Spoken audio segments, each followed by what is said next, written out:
오늘 주제는 유치부 부모교육 왕의 자녀 양육법이라서 이렇게 해서 우리가 하나님 말씀 가운데 우리가 어떻게 가정교육을 해 나가야 될지 그 중요성이 얼마나 중요한지에 대해서 한번 배우도록 하겠습니다.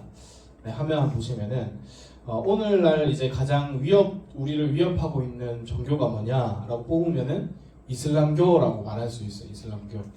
어떻게 그 많은 성장을 이루어냈느냐. 이미 사무엘 헌팅턴이라고 하는 사람은 이 문명의 충돌이라는 책을 한 20년 전, 30년 전에 쓰면서 이 기독교와 이슬람을 이제 비교 분석하면서 이렇게 이야기를 했어요. 결국에는 무함마드가 이긴다.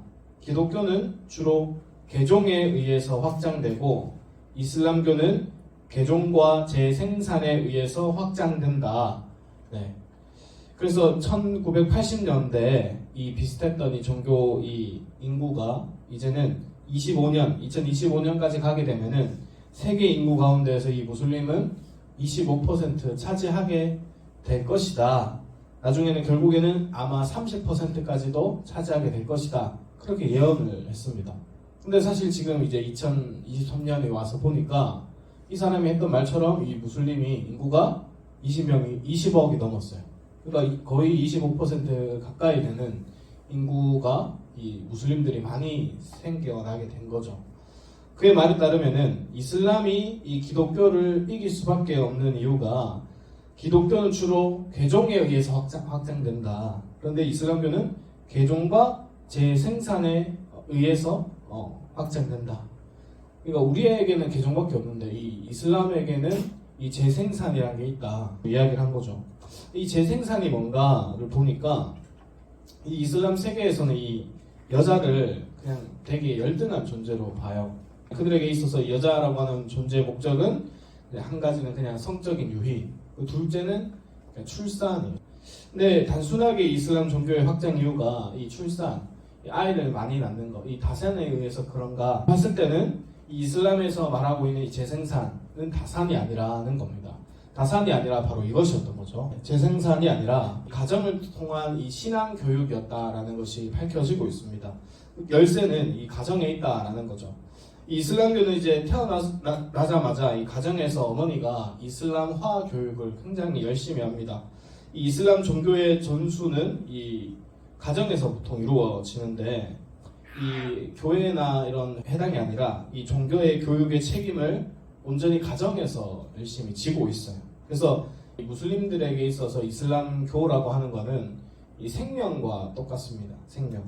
그래서 이 목숨과 똑같기 때문에 이게 육적으로든 영적으로든 이 이슬람교는 그들에게 단 하나밖에 없는 목숨, 그리고 구원을 해줄 수 있는 유일한 수단이 이 그들이 믿고 있는 이 이슬람입니다. 그래서 그들에게 있어서 이 개종이라고 하는 것, 다른 종교를 믿는다라고 하는 것은 그러니까 죽음을 의미합니다. 그렇기 때문에 이 이슬람교는 원래도 하나님에 대한 두려움이 큰데 이 자녀가 이 다른 종교로 개종하는 것, 거기에 대해서 굉장히 두려움을 갖고 있어요. 그래서 이 자녀가 다른 종교를 믿게 되는 것을 그냥 죽는 걸로 보기 때문에 육적으로든 영적으로든 죽는 걸로 보고 있기 때문에 굉장히 두려운 일인 거죠. 그래서 이 다른 사람에게 이 자녀에 대한 신앙의 부분에 있어서 절대로 맡길 수 없는 거죠. 그러니까 온전히 자기가 책임지려고 하고 그 가정에서 책임지려고 하는 게 바로 무슬림들입니다. 직접 가르치는 거, 거기를 포기하지 않는 거죠. 그래서 이슬람교를 통해서 발견되었던 이 신앙의 유산들, 이 가정에서의 교육이 굉장히 중요하다라는 것이 밝혀지고 있는데 사실은 이 유대인들의 역사를 통해서도 그것이 똑같이 증명되고 있어요. 원포인트 통합교육을 보면은 이 조경 목사는 이렇게 말씀했어요. 이스라엘은 이 1948년 5월 14일 유엔으로부터 독립을 받았다. 이것은 바벨론의 느부갓네살 왕에 의해 나라가 망하고 그때 시기가 BC 586년 이스라엘이 여러 나라에 흩어져 있다가 다시 모였던 그 시기가 2500년 만의 일이었다. 굉장히 감격스러운 일이 아닐 수 없다. 그런 문제거리가 있었으니 바로 언어와 문화의 장벽이었다. 역사적으로 볼 때 나라가 망하고 100년이 지나면은 한 나라와 한 나라의 언어와 정체성을 상실하고 나라가 없어졌다. 그런데 2500년 만에 50여 국가에 생활하던 사람들이 모였으니 대혼란을 겪는 것이 당연한 일일 것이다. 하지만 놀라운 것은 이스라엘의 언어와 문화, 종교에 아무런 문제가 없었다라는 것이다. 하나의 언어, 하나의 종교, 하나의 문화를 이루어 민족의 고유한 유산을 그대로 간직하고 있었다. 이렇게 되어 있습니다. 그러니까 2500년 동안이나 이 500여 개의 나라로 흩어져 있던 사람들이 민족이 2500년 만에 모였는데 전혀 언어적으로나 문화적으로나 이 종교적으로 문제가 전혀 없었다라는 거예요. 어떻게 그들이 2500년 동안 그 이전의 문화와 언어와 그 종교를 그대로 지킬 수 있었느냐, 그것이 어떻게 가능했느냐. 마찬가지로 똑같습니다. 이스라엘 민족이 이 성경의 신명기 6장 1절에서 9절을 근거로 하는 쉐마 교육을 통해서 이스라엘 민족이 가정이 다음 세대의 신앙을 책임지고 교육하는 신앙 교육 방법을 2500년 동안 지켜왔기 때문이다. 이렇게 우리가 알고 있습니다. 그래서 이슬람교에서도 발견되고 또 이 유대인들에게도 발견된 이 유일한 정답은 가정이 신앙 교육을 책임지는 그 신앙 교육 방법에 있었다라는 겁니다. 그런데 이제 이 신앙을 책임져야 될 그 가정이 최근에 점점 많이 무너지고 있죠. 원래 가정이라는 것이 무엇이냐? 하나님께서 이 땅의 모든 것을 창조하실 때 고유한 목적을 가지고 다 창조를 했습니다. 근데 특별히 이 가정이라고 하는 것은 하나님께서 굉장한 특별한 목적을 가지고 세우신 신적 기관입니다.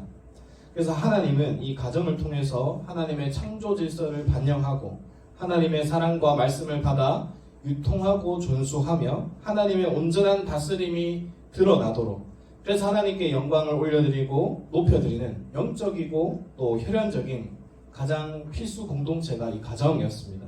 그래서 이 가정이라고 하는 것은 하나님의 말씀과 믿음과 사랑에 순종하고 이 땅 위에서 하나님 나라를 세워가야 될 혈연적이고 신앙적이고 언약적인 공동체라고 이해할 수 있습니다. 그래서 성경을 많이 읽어보면은 많은 부분에서 이 가정을 잘 세워갈 것을 굉장히 강조합니다. 아내와 남편이 또 부모와 자녀가 말씀 안에서 서로 순종하고 사랑하고 세워가는 부분들을 굉장히 강조해요. 심지어 이 교회를 다스릴 지도자를 뽑을 때도, 이 장로나 집사를 뽑을 때도 어떤 사람을 뽑겠냐면은 이 디모데 전서를 보면은 한 아내의 남편이 된 사람이 한다. 절제하고 신중하고 단정해야 되고 또 자기 집을 잘 다스려 자녀들로 모든 공손함으로 복종하게 하는 자여야 된다. 그러면서 자기 집도 못 다스리는 사람이 어떻게 교회를 다스릴 수 있겠느냐, 이렇게 말씀하세요. 장로뿐만 아니라 집사도 마찬가지예요. 다음 보면은 가정에서 한 남편이 되어서 자기 자녀와 자기 집을 잘 다스리느냐, 그것을 굉장하게 중요하게 보고 있는 게 하나님입니다. 뭐 기도를 평소에 몇 시간 하느냐, 교회 봉사를 지금 몇 년 동안 해왔느냐, 헌금 얼마 해왔느냐, 이거를 1차적으로 묻는 게 아니라 가정에서 너의 모습이 부모로서, 남편으로서, 아내로서 바르게 서 있는지, 그리고 그 밑에 있는 자녀들이 어떻게 바르게 잘 자랐는지, 부모께 순종하고 하나님께 순종하는 자녀로 잘 자라게 했는지, 그거를 보신다라는 겁니다. 근데 요새 어떻습니까? 이 가정이 무너지고 있고 생명을 살려야 될 그 가정이 오히려 생명을 죽이는 가정으로 변화되고 있습니다. 물질 만능주의, 이기주의, 또 개인주의, 그런 것들이 가정 깊이 들어와가지고 그냥 가족이 그냥 같이 사는 개념이 아니라 가족도 그냥 각자 도생하는 시대가 되어가고 있어요. 내 개인의 행복과 이익과 그것을 위해서는 부모도 자식도 부부간에도 서로를 그냥 가볍게 여기고 죽이는 그런 시대가 되고 있습니다. 그래서 OECD 국가율 중에 보면은 자살률 1위, 그리고 낙태율도 1위, 다음요. 또 우울증 1위, 청소년 흡연율 1위, 어린이 행복지수 낮은 순위 1위, 청소년 행복지수 낮은 순위 1위, 미혼 증가율 1위, 저출산율 1위, 사교육부 지출률 1위. 이 모든 것들이 사실은 이제 생명을 다 가볍게 여기고 죽여가고 있는 그런 시대가 되어가고 있는 걸 보여주고 있는 거죠. 이게 다 어디서부터 시작되었겠어요? 가정에서 시작된 거죠. 가정에서의 문제들이 이 사회 문제까지 다 흘러나온 거죠. 그리고 우리 아이들이 이제 앞으로 살아가야 될 시대가, 이 사회가 이런 분위기 속에서 살아가야 됩니다. 생명을 서로 깎아 먹어야 되고 어떻게든 이겨 먹어야 되고 서로를 죽여야 되는 그런 사회를 우리 아이들이 앞으로 살아가게 됩니다. 그래서 이런 사회 풍조와 흐름대로 그대로 아이들이 그냥 살아가게 되고 방치되고 하면은 우리 아이들이 과연 그 속에서, 그 시대의 흐름 속에서 이 신앙과 성경의 가치관을 잘 지켜낼 수 있을까? 굉장히 어렵다라는 거죠. 최선을 다해서 노력해도 우리가 할 수 있는 노력이 만약에 100이라면은 100을 다 갈아 넣어도 어떻게 될지 모르는 게 사실 우리 자녀 문제인 거죠. 정말 믿음에 좋은 우리 위에 선배들을 봐도 이 자녀 문제에 있어서만큼은 어느 누구도 확신할 수 없는 그 정도기 때문에 100% 노력을 해도 잘 안 되는 게, 장담할 수 없는 게 이 자녀 문제라고 한다면은 정말로 어릴 때부터 우리가 이거를 100% 최선을 안 다하고 신경을 쓰지 않는다면은 더 장담할 수 없는 게 되는 거겠죠. 그래서 이 어릴 때부터, 유치부 때부터 부모가 그래도 아이들을 컨트롤할 수 있을 때, 내 손안에 좀 있을 때 교육을 똑바로 해 나가야 되지, 이 시기를 놓쳐버리면은 손을 쓰기가 더 어려워지는 거죠. 그래서 만약에 이 시기가 지나서 우리가 어떻게 할 수 없을 때는 그때부터 이제 하나님의 도우심을 구할 수밖에 없어요. 그것은 특별한 하나님의 은혜를 간구해야 되는 거고, 또 기적적인 하나님의 은혜가 있어야 되는 거죠. 근데 그게 쉽지 않아요. 우리가 자녀를 키우는 데 있어서 하나님이 우리에게 이미 명령하신 그런 보편적이고 또 가르쳐 주신 방법대로 우리가 아이들을 가르쳐야 되지, 이거를 하나님의 특별한 은혜로 기대어가지고 하나님 키워주세요 이렇게 하는 거는 하나님이 우리에게 맡겨주신 이 부모의 역할과 사명을 잘 감당하지 못하고 있는 거죠. 그래서 우리가 교회에 자녀를 이렇게 맡기고 부탁하고 주일학교가 우리 자녀들을 신앙으로 잘 길러주겠지라고 기대하는 것 또한 굉장히 위험한 것인 거죠. 사실은 방치일 수 있다라는 겁니다. 왜 그런지 보면은 먼저 절대적인 시간이 부족합니다. 이 168-1이라는 법칙이 있어요. 이게 뭐냐면 168이라는 숫자는 이 7일 동안의 시간을 다 하면은 168시간이에요, 일주일이. 근데 두려운 사실은 이 1이라는 숫자는 학생들이 일주일 동안 교회에 와서 예배드리고 말씀을 배우고 또 제자 훈련하는 그 모든 시간이 1시간이라는 거예요. 168시간 중에. 그래서 뭐 찬양하고 또 그 안에 말씀 듣고 또 공과 공부하고 하는 시간이 고작 뭐 30분, 20분 이 정도밖에 안 되는 거죠. 만약에 아이들이 평균 일주일에 이 1시간으로 영적인 공급을 받게 된다면은 우리 아이들이 어떻게 될까요? 영적으로 영양실조에 걸릴 수밖에 없는 거죠. 1년 다 해봐야 52시간. 그 중에 몇 번 빠지게 되면 50시간도 안 되는 시간 동안 우리 아이들이 영적으로 공급받는 게 되는 거죠. 그래서 가정에서 절대적인 그 시간들을 확보해야 되는 거죠. 그래서 또 시간만 문제가 아니에요. 이게 신앙에 있어서 아이들에게 가장 큰 영향력을 줄 수 있는 것이 누구냐? 바로 부모입니다.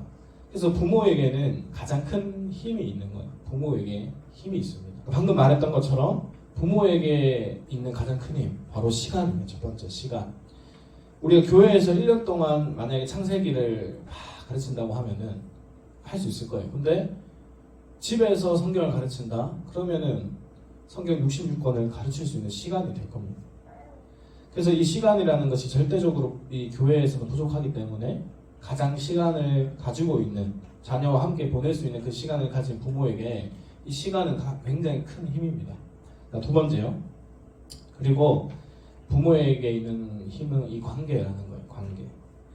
관계가 중요한 이유는 아이들은 좋은 이야기를 듣고 싶어 하는 게 아니라 좋아하는 사람의 이야기를 듣고 싶어요.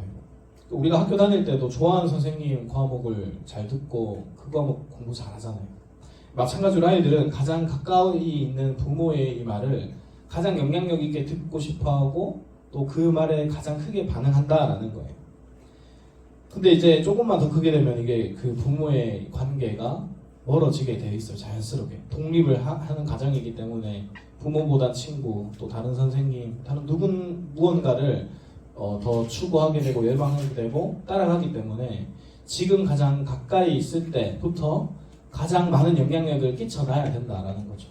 자, 마지막으로 자녀는 이 부모의 거울이기 때문에 그렇습니다. 뇌신경 과학자들에 의하면은 이 거울 신경 세포라는 게 있대. 이게 뭐냐면 한 개체가 다른 개체의 특정한 움직임을 보고 거울처럼 따라하는 세포를 말한대요. 근데 이것처럼 우리에게도 이 영적인 거울 신경 세포가 있습니다. 영적인 부분이야말로 이 말이 아니라 이 행동을 보고 배울 수 있다라는 거죠. 자녀는 부모의 말이 아니라 뒷모습을 보고 자란다라고 하죠. 그래서 많은 TV를 봐도 문제는 없고 사실은 이 문제 부모만 있다 이런 이야기를 많이 합니다. 그렇게 전문가들 보고 있죠. 근데 그게 사실이죠.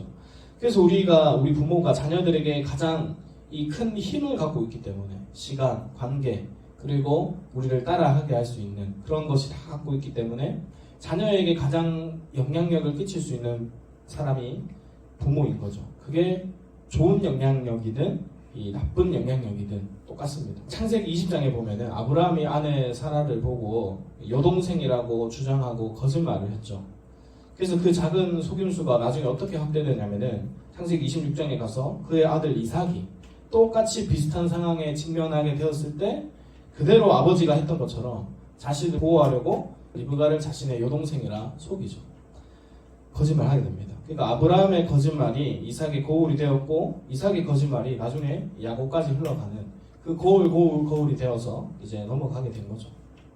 그래서 이런 이유들로 인해서 오늘날 이제 교회의 다음 세대의 신앙을 바로 세우는 것에 있어서 부모는 교회보다 훨씬 더 많은 영향력, 큰 영향을 미칠 수밖에 없습니다. 그래서 다음 세대에 대한 그 부모의 힘은 교회의 힘보다 더 크기 때문에 우리가 다음 세대를 위해서 교회가 힘쓰자라는 것도 사실은 부모에게 그 큰 힘을 더 실어주고 중요성을 알려주고 도와주는 것, 그 역할을 해야 되는 게 교회라고 저는 생각을 합니다. 그렇기 때문에 저는 이 부모를 통해서 어떻게 다음 세대를 양육할 거냐, 무엇을 아이들에게 알려줘야 되고 어떤 관점으로 아이들을 바라보고 있어야 되느냐를 생각해 봤을 때 교회가 부모에게 가르쳐야 될 건 뭐냐, 그리고 부모가 다음 세대에게 가르쳐야 될 건 뭐냐 생각했을 때 저는 그 첫 번째로 이 정체성이라고 생각합니다. 그리고 우리 아이들의 정체성이 뭐냐면은 우리 자녀가 하나님 나라의 왕이라는 사실, 하나님 나라의 왕자고 또 공주라는 사실이라는 그 정체성을 아이들에게 심겨줘야 됩니다. 그래서 제가 이번 부모교육 주제를 왕의 자녀 양육법이라고 정했죠. 그래서 우리 아이가 먼저 왕의 아이라는 것, 하나님 나라의 왕자라는 것, 그 정체성을 심어줘야 됩니다.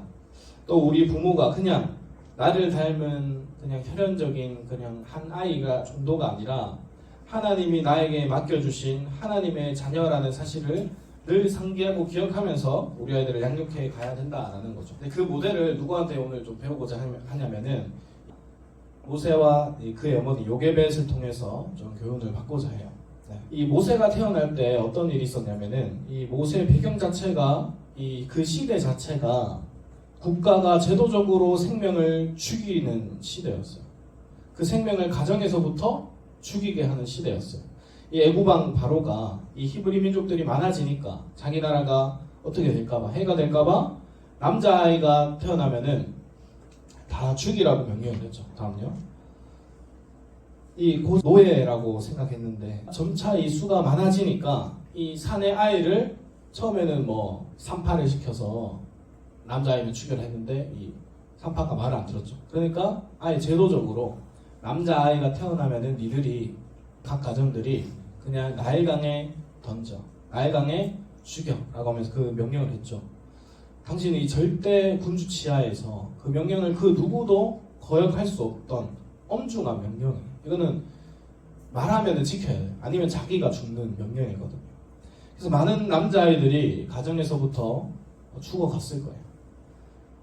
자, 근데 이게 궁극적으로 보면은 이 땅에 메시아를 태어나지 못하도록 하는 이 사탄의 전략이었던 거죠.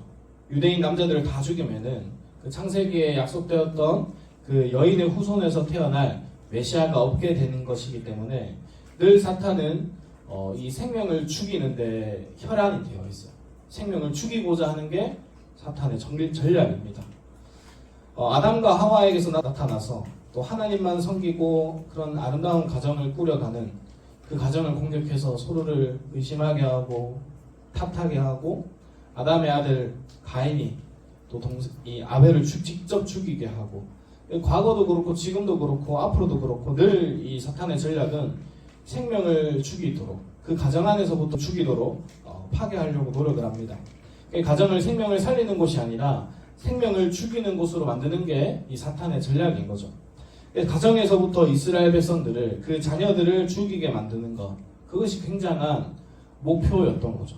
지금도 마찬가지입니다. 하나님의 자녀들을 가정에서부터 영적으로 죽이게 만드는 것 사탄이 굉장히 좋아하는 또 잘 쓰는 전략입니다. 적당하게 교회는 보내줘요. 가정에서 교회는 보내주지만은 정작 하나님의 자녀로는 잘 성장할 수 못하도록 진짜 예수의 생명으로 살아가지 못하도록 그 생명을 계속해서 빼앗으려고 노력을 합니다. 늘 가정을 공격하고 부모를 공격하고 이 자녀에 대한 신앙 문제를 가볍게 여기도록 부모를 유혹하고 미혹합니다. 지금 보시면 한국교회가 위기다라는 말이 계속해서 나오고 있는 게 다음 세대 위기다. 다음 세대가 다 죽었다 이야기하지만은 사실은 그 시작이 어디였냐면은 그 부모를 공격해 왔던 거죠. 다음 세대 이전에 그 부모의 문제였던 거고 부모를 공격했던 그 결과가 이제 나타난 거죠. 사실은 부모를 이렇게 영적으로 공격하니까 자녀가 생명을 잃어버리도록 하는 사탄의 전략이 잘 들어먹힌 거죠. 애굽의 왕 바로가 그랬던 것처럼 지금도 우리는 그런 한 공격과 유혹 가운데 처해져 있다는 것을 명심해야 됩니다. 자, 이 상황에서 살아있던 신으로 여겨졌던 그 파라오가 그런 명령을 내렸다면은 남자아이를 죽여라 명령을 내렸다면은 다 남자아이는 죽는 겁니다. 그 생명 다 죽을 수밖에 없습니다. 그런데 그 가운데 모세의 부모가 어떻게 했죠? 말씀을 보면은 그 여자가 임신하여 아들을 낳으니 그가 잘생긴 것을 보고 석 달 동안 그를 숨겼으나 아이를 태어났는데 잘생겨서 모세를 석 달 동안 숨겼대요. 만약에 못생겼으면 안 숨겼을까요? 아니죠. 그 잘생겼다라는 이 표현이 이 히브리어 원어로 보면은 토브라고 되어 있어요. 토브. 이거는 하나님께서 인간을 창조하셨을 때 좋았다, 심히 좋았더라 할 때의 그때 단어가 토브예요.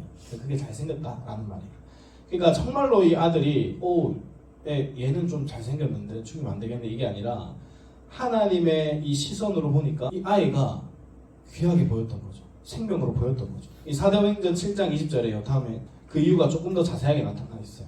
그때 모세가 낳는데 하나님 보시기에 아름다운지라 그 부친의 집에서 석 달을 길리우더니 그러니까 엄마가 아빠가 봤을 때 하나님 보시기에 아름다웠다라는 거예요. 우리 아이가 토브 그 이유로 아이를 살린 거죠. 하나님의 시각으로 자식을 바라본 겁니다. 그냥 자식을 단순히 물건이나 내 마음대로 할 수 있는 내 소유물로 본 게 아니라 하나님께서 주신 고귀한 선물로 이 아이를 바라봤던 거죠. 내 자녀가 아니라 하나님의 자녀라는 사실 그 눈으로 이 아기를 보니까 이 하나님의 자녀가 너무 토부였던 거죠. 너무 잘생겼고 너무 포기할 수 없는 내 손으로 죽일 수 없는 아이였던 거죠. 그래서 석 달 동안 숨깁니다. 모세의 부모는 하나님이 고귀하게 여기는 생명이기 때문에 비록 자신들이 죽임을 당할 수도 있는 위험 가운데 처해졌지만은 모세를 살리려고 했죠. 심히 두려운 일이었을 거예요. 근데 그것이 어떻게 가능했을까? 또 히브리어서에서는 좀 더 정확하게 적혀 있어요. 다음요. 믿음으로 모세가 낳았을 때 그 부모가 아름다운 아이임을 보고 석 달 동안 숨겨 임금의 명령을 무서워하지 아니하였으며 믿음의 눈이 있었던 거죠. 그러니까 모든 사람들이 다 살아있는 신 이 파라오를 다 두려워했는데 모세의 엄마 아빠는 믿음으로 하나님의 이 눈으로 아이를 보니까 그 명령보다 더 무서웠던 그 하나님이 떠올랐던 거죠. 그 부모가 믿음의 눈으로 보았기 때문에 사탄의 손에 놀아나는 그 세상 권력자를 두려워하지 않고 하나님을 두려워함으로 모세를 살렸던 겁니다. 믿음으로 하나님께서 자신에게 맡겨준 귀한 아이라는 것, 선물임을 알고 바로를 무서워하지 않고 하나님을 무서워하며 그 생명을 살리는 작업을 해갔던 거죠. 우리 또한 우리 자녀들이 이 험악한 세상 가운데 살지만은 이 애국과 같은 그 치열한 생명을 죽이는 그런 사회 분위기 가운데 우리 자녀들을 그 생명을 살려내야 된다라는 거예요. 모세가 그 자녀의 생명을 살려갔던 것처럼 우리 또한 우리 자녀를 방치하지 않고 하나님의 눈으로 바라보면서 이 귀한 생명을 살려가는 작업을 해가야 된다라는 거예요. 모세 부모는 그래서 모세의 생명을 보존하기 위해서 최선을 다하게 돼요. 왜 석 달 동안 숨겼냐면은 그 100일 전까지는 남자나 여자아이나 목소리 구분하지 못하니까 그냥 여자아이라 우기면 돼요. 근데 이제 조금만 더 크면 남자아이 목소리가 나니까 더 이상 숨길 수가 없었습니다. 집에서 키울 수 있는 생명을 보존할 수 없는 처지가 되었습니다. 한계를 느낀 거죠. 그래서 어떻게 합니까? 3절 말씀 보면은 더 숨길 수 없게 되매 그를 위하여 갈대 상자를 가져다가 역청과 나무진을 칠하고 아기를 거기 담아 나일 강가 갈대 사이에 두고 자, 더 이상 숨길 수 없게 되매 사실 이게 우리의 한계인 거죠. 우리가 부모이지만은 자녀를 정말로 생명으로 살리고자 하지만은 분명한 한계가 우리에게도 있어요. 부모의 힘으로는 어찌할 수 없는 상황이 다가오게 돼요. 그래서 이 요게벳은 나일 강가의 아이를 띄우기로 결심합니다. 자세히 보면은 이것이 단순한 방치가 아니에요. 보면은 믿음으로 하나님께 맡겨가는 과정인 거죠. 그러니까 오늘 우리 가정은 때로는 하나님께 맡기지 못한 부분들이 꽤 많이 있어요. 이 자식은 내 생각과 내 매뉴얼과 내 판단대로 꼭 해내야겠다 이런 생각을 많이 하는데 그러나 우리의 자녀는 우리의 자녀의 건강이나 모든 것은 다 우리의 영역에 있는 게 아니라 하나님께 달려있다라는 것을 우리는 반드시 기억해야 됩니다. 그래서 때로는 나의 경제, 나의 능력, 나의 지혜가 한계가 오더라도 우리는 포기하지는 말아야 돼요. 하나님께 맡기는 과정을 치러야 합니다.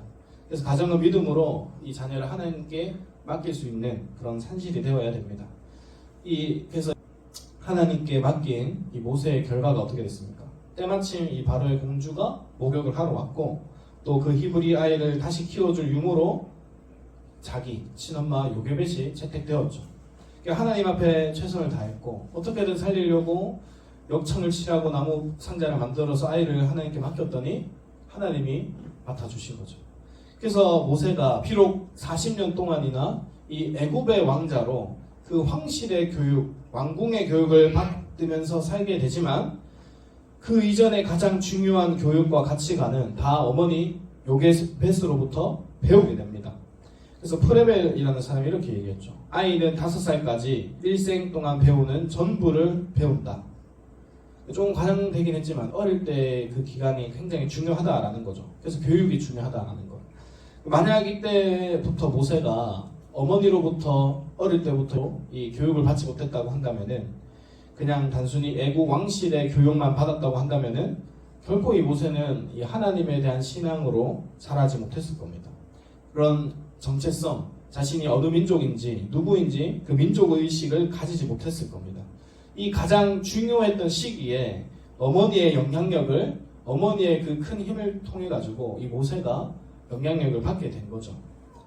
우리 아이들도 이 세상 가운데 이 세상의 교육과 학문과 그런 가치관들을 교회 다니는 친구나 아닌 친구나 다 똑같이 받게 되지만은 가장 그 안에 기초가 되고 근본이 되는 그 신앙의 교육, 말씀의 가치관은 우리 가정에서 심어줘야 된다라는 거예요. 모세가 40년 동안이나 애굽의 그 대단한 당대 최고의 그 왕자로 교육을 받고 키워지면서도 하나님에 대한 신앙, 이 자신의 민족 의식, 그 모든 근간이 되는 가치관들이 다 어머니의 품속에서 배웠기 때문에 그가 결국 민족을 살리는 구원자 역할을 또 하나님 나라의 진짜 왕으로서의 역할을 감당하게 된 것이죠. 히브리서 11장을 보면은 믿음으로 모세는 장성하여 바로의 공주의 아들이라 칭함받기를 거절하고 도리어 하나님의 백성과 함께 고난받기를 잠시 죄악의 낙을 누리는 것보다 더 좋아하고 그리스도를 위하여 받는 수모를 애굽의 모든 보화보다 더 큰 재물로 여겼으니 이는 상주심을 바라봄이라 라고 말씀하고 있습니다. 그러니까 모세가 어떻게 이런 위대한 신앙을 가지고 있었나? 어떻게 그 신앙으로 민족 지도자가 되었느냐? 어떻게 애굽의 그 많은 백성들을 포로에서 해방시킬 수 있었느냐? 그 시작은 바로 이 가정에서 어머니의 교육에 있었다라는 거죠. 그래서 보면은 다음 모세의 그 가정 교육은 40년 동안이나 그 최고의 기반에서 그 황실에서 배웠던 그 교육보다 어머니가 어릴 때 키웠던 그 교육의 가치가 그 힘이 영향력이 교육이 훨씬 더 컸던 거죠. 그래서 어머니는 그 최악의 상태에서 무릎을 꿇지 않고 최선을 다해서 자식을 생명으로 살려낸 것입니다. 그러니까 하나님께 맡긴다는 것이 방치가 아니라는 거죠. 갈대 상자에 가져다가 물이 들어오지 않도록 욕청을 바르고 나무 진을 칠하고 떠내려가지 않도록 이 갈대 상자를 끼워놓고 만약을 대비해서 누나를 멀리 지켜보게 하고 감시하게 하고 또 딸을 통해서 유모를 구하게 하고 자신을 어머니를 유모로 소개해서 모세를 어릴 때부터 가르칠 수 있도록 그랬던 그 모든 노력, 그 모든 과정이 사실은 어머니가 굉장한 노력을 해왔던 거죠. 최악의 상태에서 최선의 믿음의 교육을 했던 겁니다. 마땅히 행할 길을 아이에게 가르치라. 그리하면 늙어도 그것을 떠나지 아니하리라. 이 잠언 말씀처럼 마땅히 행할 길을 어릴 때부터 이 부모가 가르쳐 줬던 거죠. 그래서 우리 지금 이 자녀들, 지금 우리가 아이들에게 있어서 가장 이 중요한 신앙, 또 이 성경의 가치관을 고작 유치부 시기, 초등학교 때 이 시기에 이때의 가르침을 가지고 우리 아이들이 사실은 앞으로 평생 살아갈 40년, 50년을 살아가게 된다라는 거예요. 그렇게 우리가 생각했을 때 지금 우리 이 시기에 아이들에게 신앙을 가르치고 말씀대로 살게 하는 것, 생명을 지키게 하는 것을 하고 있는 이때가 굉장히 부담스럽게 다가와야 되고 너무나 중요하구나라는 생각을 가져야 된다라는 거예요. 이때의 우리의 가르침과 우리의 모습을 보고 우리 아이가 40년, 50년을 정말로 모세가 가졌던 하나님에 대한 그 의식으로 살아갈 건지 아니면 애굽의 왕자로 그냥 살아갈 건지. 그래서 요새 조기 교육 많이 합니다. 또 수성구니까 더 그런 열풍들이 있겠죠. 근데 그보다 더 중요한 조기 신앙 교육, 이거를 놓치면은 정말로 큰일 나게 되는 겁니다. 영상을 한번 잠깐 볼까요? 세상이 급격하게 변화되고 있죠. 이제 4차 혁명 시대가 오고 있고 인공지능, AI, 로봇 이것이 점점 발전될수록 뭐가 더 가벼워지냐면은 생명이 가벼워질 수밖에 없어요. 생명이 더 그냥 가치 없게 되고 이런 것들이 더 부각되니까. 그래서 이 신앙이라고 하는 것, 성경이라고 하는 것 굉장히 고리타분하고 과거의 유산으로 여겨지게 될 거예요.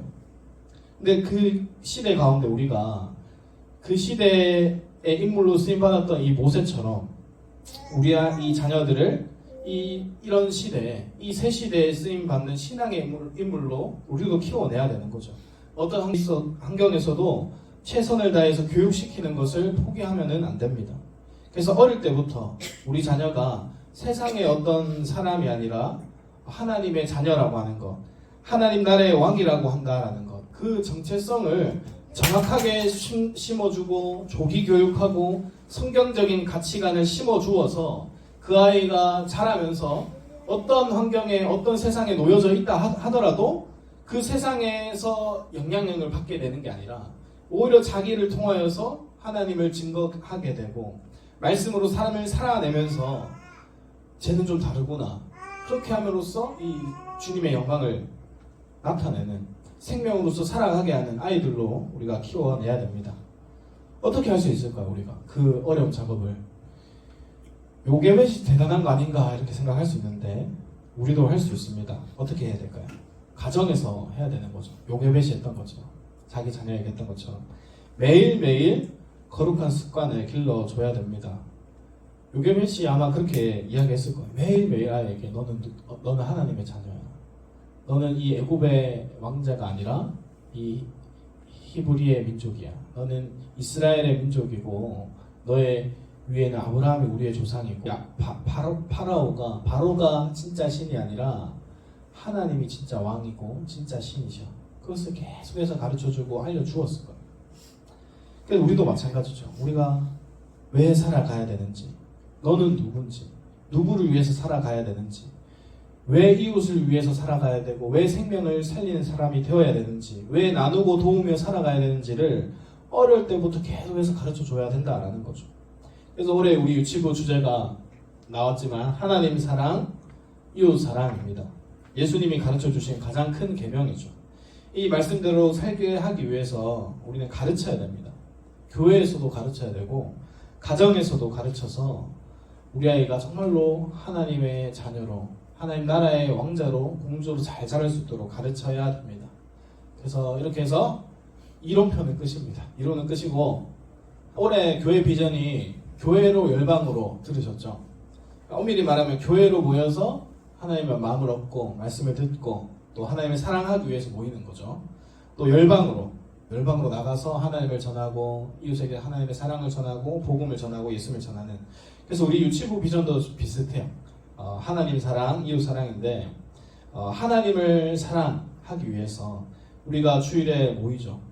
또 근데 주일에만 그 사랑을 표현하고 주님을 높이는 게 아니라 우리 아이들이 일상 가운데서 하나님을 높이고 일상에서도 하나님을 가장 사랑하는 자로, 하나님을 가장 중요하게 여기도록 하나님을 사랑하는 게 일상이 되도록 하는 게 이제 이번 유치부의 목표입니다. 그래서 가장 기본으로 돌아가야 됩니다. 예배하는 거, 그리고 말씀 읽는 거, 또 듣는 거, 또 기도하는 거, 찬양하는 거, 또 암송하는 거.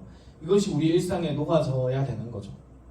그래서 우리 유튜브에서 제가 만든 게 있는데, 싫어할 수 있는데 이런 거예요.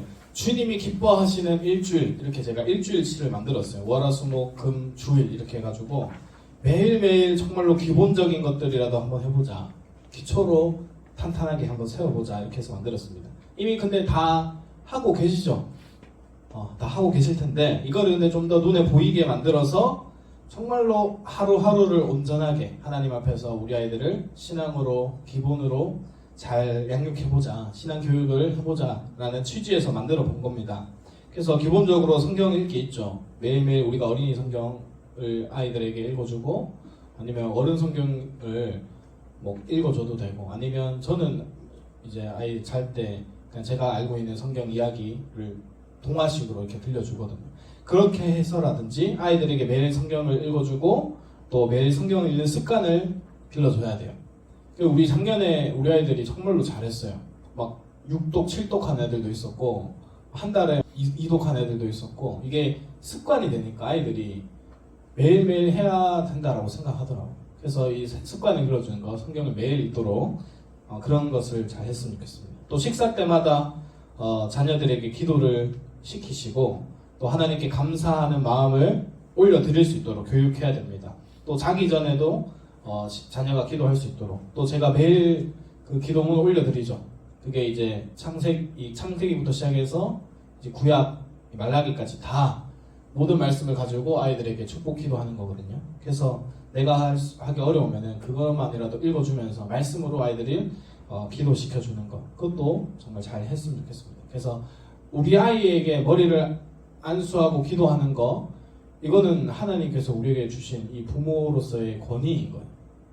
권위 있게 자녀에게 내가 기도한다라는 거, 아이들에게 어릴 때부터 양육하면은 굉장히 큰 도움이 될 겁니다. 그래서 기도로 아이들 키우는 거 굉장히 중요한 일입니다. 저희 아들도 제가 보통 기도를 해주는데 그의 이 기도를 다 이해하지 못하더라도 이 영혼에 박히도록, 이 말씀이, 이 기도의 제목들이 영혼에 박히도록 제가 매일매일 기도를 해줍니다. 그래서 우리가 말씀과 함께 우리가 기도를 하게 되면 그 말씀들이 결국에는 우리 아이들의 심령의 영혼에 다 박히게 될 겁니다. 그리고 제가 잠깐 볼까요? 우리 이수가 그래서 기도를 잠깐 매일 하니까 아이가 이제 제 기도를 잘 따라하고 시키지 않은 기도도 이제 좀 하기 시작했어요. 잠깐 볼까요?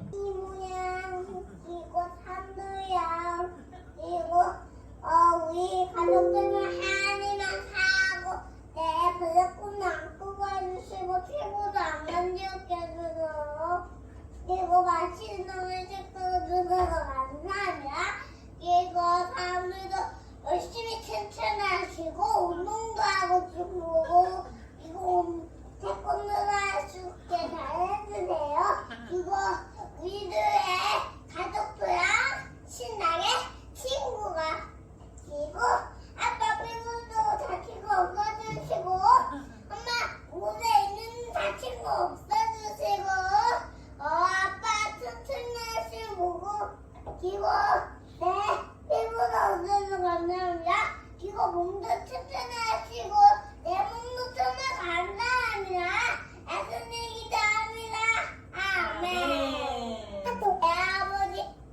기도를 하라 하면은 무조건 뭐 가족 다 나와요. 다 나오고 또 뭐 최근에 이슈 있으면 뭐 엄마가 무릎 다쳤으면 무릎 다친 거 기도해주고 제가 매일 기도하면서 이제 하나님만 사랑하는 가족 되게 해주세요. 하나님만 영광을 위해 살게 해주세요 하면은 그것도 이제 나중에 다 따라 하더라고요.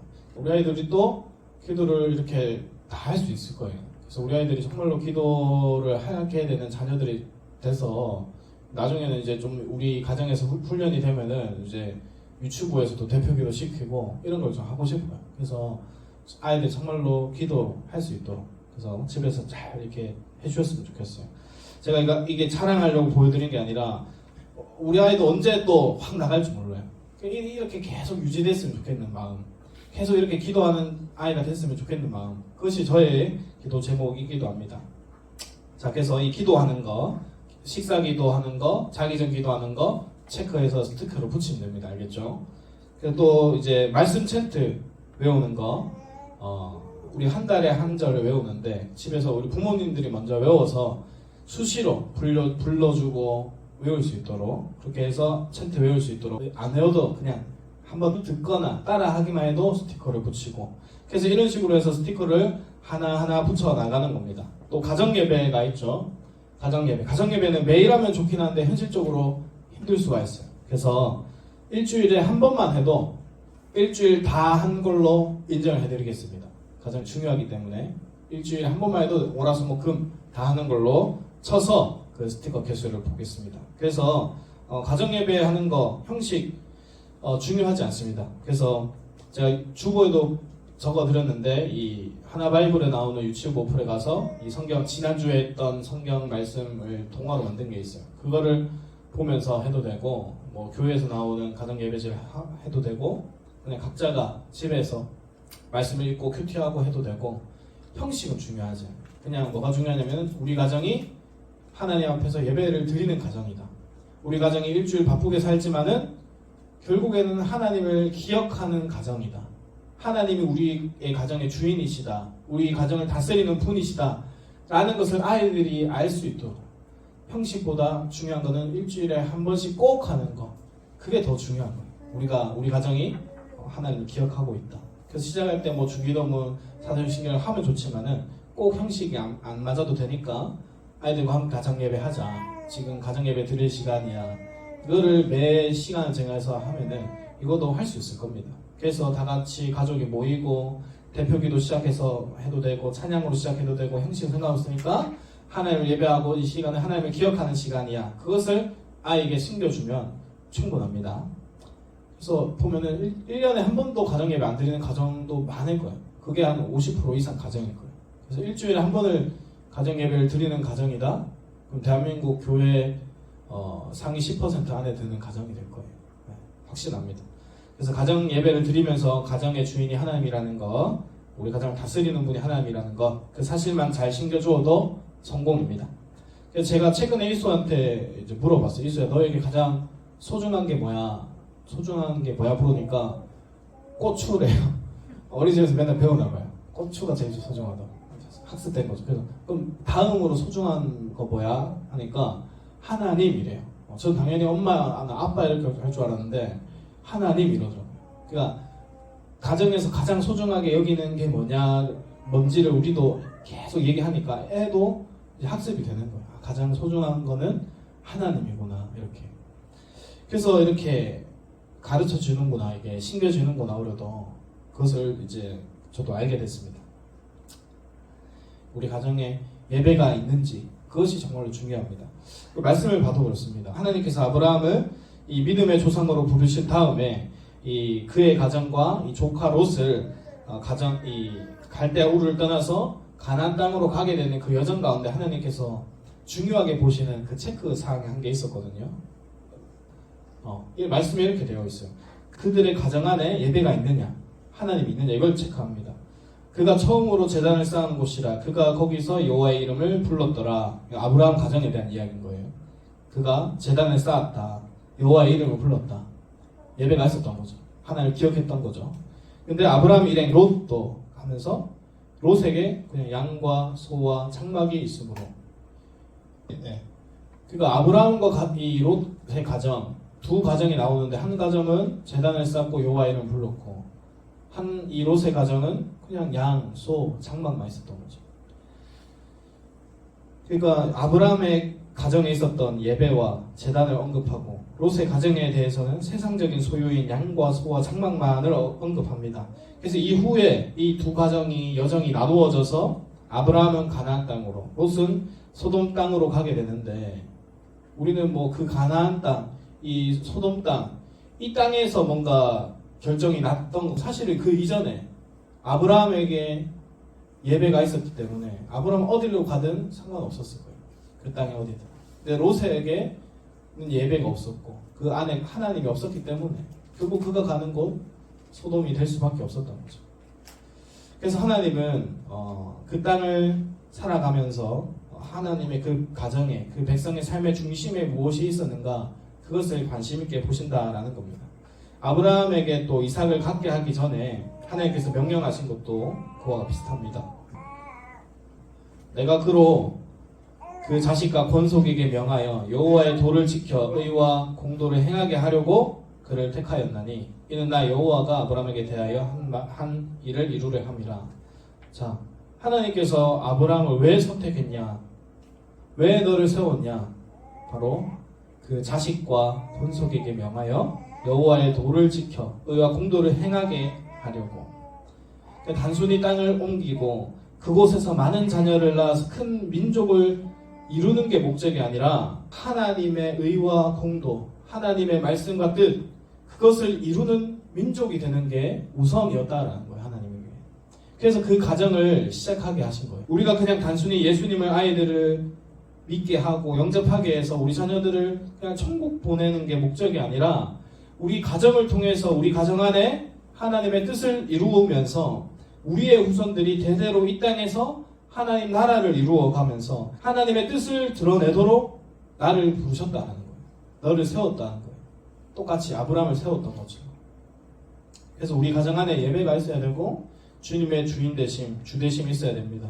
그래서 우리가 적어도 일주일에 한 번 예배를 드려야 되고 가정 예배를 드리면서 주님을 기억하는 시간이 반드시 있어야 된다라는 거죠. 그래서 우리가 살아가는 시대가 정말로 사실은 근데 바쁘죠. 맞벌이 부부로 바쁘고 또 우리 아이들이 클수록 할 일들이 많아지죠. 배워야 할 것도 많고 공부도 해야 되고 절대적인 시간이 부족하게 됩니다. 여러 가지 그런 바쁨과 여러 가지 요인들 때문에 가정 예배할 시간 없다, 신앙 교육할 시간이 없다 라고 말하지만 사실 가장 큰 요인은 뭐냐? 사실은 믿음의 문제인 거죠. 시간이 없어서 못하는 게 아니라 사실은 믿음이 없어서 못하는 겁니다. 그래서 믿음이 없기 때문에 평일에 일주일 그 10분, 15분의 시간을 못 떼어 드리는 거죠. 그래서 가정에서부터 하나님을 기억하고 감사하는 시간이 줄어들수록 우리 자녀들은 세상 속에서 저항할 수 있는 힘과 능력을 잃어버리게 될 겁니다.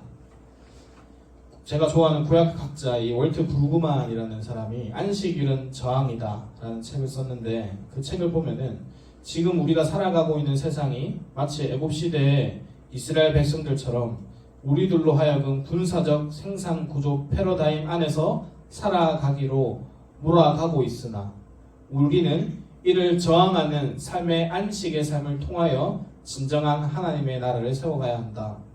그러니까 애굽 시대나 지금 시대나 뭐가 비슷하냐면은 늘 바쁘게 하고 뭘 만들게 하고 생산하게 하고 노동을 통해서 뭔가에 취하도록 하죠. 근데 그 속에서 어떻게 우리가 저항할 거냐? 안식을 통해서 저항하라. 멈추고 하나님을 기억해라. 바쁜 일상의 삶을 멈추고 그 안식과 그 공간과 시간을 만들어내야 된다. 어디서 만들 수 있어요? 가정에서밖에 못 만들어요. 가정이 그 안식처가 돼야 되는 거죠. 그래서 우리 삶에 끊임없이 다가오는 그 오늘이라는 그 많은 사건들, 뭐 여러 가지 문제들, 우리는 하나님의 말씀의 빛으로 다시 바라보고 하나님의 언약과 능력으로 그 세상적인 그 삶의 방식을 강력하게 저항할 수 있도록 그 힘을 길러낼 수 있도록 우리가 노력해야 된다라는 거죠. 세상과 다른 안식, 무노동이 아니라 거룩한 충만으로서의 안식, 더 많은 소유로 더 깊은 관계로서의 그런 안식이 아니라 더 많은 결과로 얻는 안식이 아니라 정말로 하나님 안에서 누리는 그 안식이 우리 가정에 반드시 있어야 됩니다. 자, 그래서 아까 표를 제가 나누어 드린 그 표대로 그 바쁨을 좀 멈추고, 아, 이거 해야 되지. 아, 이거 내가 아이에게 이번에 해야 되지. 가정예배 드려야 되지. 암송해야 되지. 말씀 읽어야 되지. 그렇게 멈춰가는 거예요. 그 아까 그 표 한번 보여주세요. 네. 말씀 챈트 밑에 부모님 말씀 순종 있죠. 이거는 이런 거예요. 뭐 내가 오늘 얘한테 반드시 시켜야 될 게 있어요. 그러면 이거 하면 이거 줄게가 되는 게 이 말씀이에요. 그러니까 만능인 거죠. 빈칸 3개를 채웠는데 여기는 이제 부모님들이 우리 아이에게 특별하게 좀 습관을 길러줘야 될 거를 자유롭게 적으면 돼요. 저는 뭐 장난감 정리하기, 혼자 똥 싸러 가기, 뭐 이런 걸 적었어요. 그래서 이거를 하면은 줄게 해서 스티커를 주는 거예요. 부모님이 원하는 거를 자유롭게 하면 됩니다. 그래서 자, 이렇게 스티커를 다 모아서 뭐 할 거냐? 첫 번째로는 시상을 합니다. 그래서 가정에서 자란 거니까 이 가정에게 뭐 치킨을 준다든지 아이들과 함께 놀 수 있는 그런 보드게임을 사준다든지 그런 조금 가격이 나가는 거를 우리가 사주려고 합니다. 시상을 해서 매달 시상합니다. 자, 두 번째로 우리 이웃 사랑을 실천하는 게 제가 목표라고 했죠. 근데 우리 자녀들이 요즘 부족함이 사실 없어요. 그죠?